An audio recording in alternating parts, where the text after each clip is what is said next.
بسم اللہ الرحمن الرحیم۔ میں تاریخ سے لڑنا نہیں چاہتا۔ اگر تاریخ کہے کہ حضرت حسین رضی اللہ تعالیٰ عنہ کا پانی 10 دن بند رہا تب بھی ٹھیک۔ اگر تاریخ کہے حضرت حسین کا پانی 7 دن بند رہا تب بھی ٹھیک۔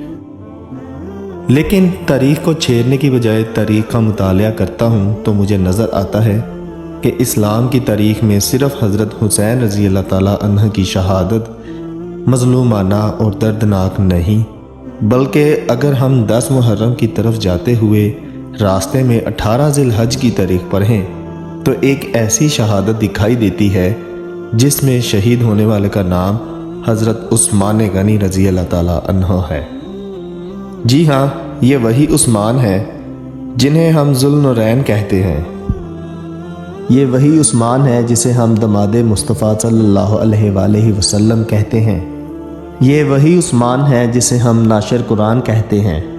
وہی عثمان جسے ہم خلیفہ سوئم کہتے ہیں۔ یہ وہی عثمان ہے جو حضرت علی کی شادی کا سارا خرچہ اٹھاتے ہیں۔ یہ وہی عثمان جس کی حفاظت کے لیے حضرت علی اپنے بیٹے حضرت حسین کو بھیجتے ہیں۔ یہ وہی عثمان ہے جسے جناب محمد رسول صلی اللہ علیہ وآلہ وسلم کا دوہرا داماد کہتے ہیں۔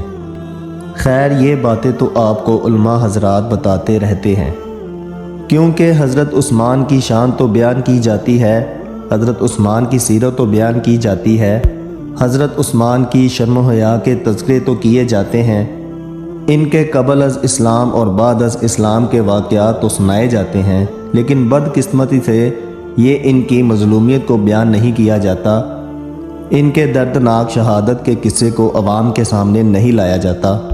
تاریخ کی چیخیں نکل جائیں اگر عثمان کی مظلومیت کا ذکر کیا جائے۔ میں کوئی عالم یا خطیب نہیں، لیکن میں اتنا جانتا ہوں کہ عثمان وہ مظلوم تھا جس کا 40 دن پانی بند رکھا گیا۔ آج وہ عثمان پانی کو ترس رہا ہے جو کبھی امت کے لیے پانی کے کنویں خریدا کرتا تھا۔ حضرت عثمان قید میں تھے تو پیاس کی شدت سے جب نڈھال ہوئے تو آواز لگائی، ہے کوئی جو مجھے پانی پلائے؟ حضرت علی کو پتہ چلا تو مشکیزہ لے کر علی عثمان کا ساقی بن کر پانی پلانے آ رہے تھے۔ آج کربلا میں علی اصغر پر برسنے والے تیروں کا ذکر تو ہوتا ہے، لیکن حضرت علی کے مشکیزہ پر برسنے والے تیروں کا ذکر نہیں ہوتا۔ باغیوں نے حضرت علی کے مشکیزہ پر تیر برسانا شروع کیے تو علی نے اپنا امامہ ہوا میں اچھالا تاکہ عثمان کی نظر پڑے، اور کل قیامت کے روز عثمان اللہ کو شکایت نہ لگا سکے کہ اللہ، میرے ہونٹ جب پیاسے تھے تو تیری مخلوق سے مجھے کوئی پانی پلانے نہ آیا۔ کربلا میں حسین کے ساقی اگر عباس تھے تو مدینہ میں عثمان کے ساقی علی تھے۔ اس عثمان کو 40 دن ہو گئے ایک گھر میں بند کیے ہوئے جو عثمان مسجد نبوی کے لیے جگہ خریدا کرتا تھا۔ آج وہ عثمان کسی سے ملاقات نہیں کر سکتا جس کی محفل میں بیٹھنے کے لیے صحابہ جوگ تر جوگ آیا کرتے تھے۔ 40 دن گزر گئے، اس عثمان کو کھانا نہ ملا جو اناج سے بھرے اونٹ نبی کریم صلی اللہ علیہ وآلہ وسلم کی خدمت میں پیش کر دیا کرتا تھا۔ آج عثمان کی داڑھی کھینچی جا رہی ہے جس عثمان سے آسمان کے فرشتے بھی حیا کرتے تھے۔ آج عثمان پر ظلم کیا جا رہا ہے جو کبھی غزوہ احد میں حضور نبی کریم صلی اللہ علیہ وآلہ وسلم کا محافظ تھا۔ آج اس عثمان کا ہاتھ کاٹ دیا گیا جس ہاتھ سے آپ صلی اللہ علیہ وآلہ وسلم کی بیعت کی تھی۔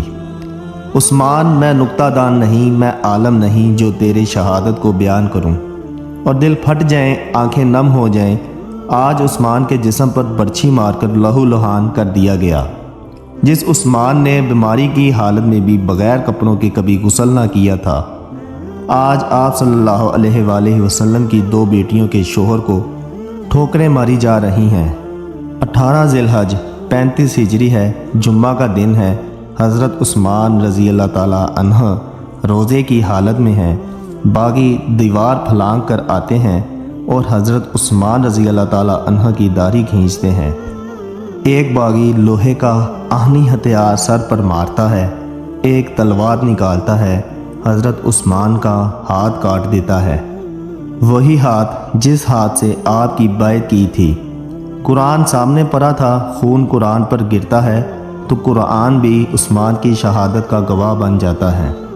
عثمان زمین پر گر پڑے تو عثمان کو ٹھوکریں مارنے لگے، جس سے آپ رضی اللہ تعالیٰ عنہ کی پسلیاں تک ٹوٹ گئیں اور حضرت عثمان باغیوں کے ظلم سے شہید ہو گئے۔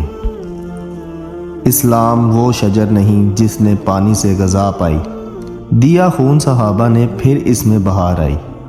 آپ سب سے گزارش ہے کہ اس ویڈیو کو زیادہ سے زیادہ شیئر کریں تاکہ ہماری آنے والی نسلوں کو حضرت عثمان رضی اللہ تعالیٰ عنہ کی مظلومانہ اور دردناک شہادت کے بارے میں علم ہو سکے۔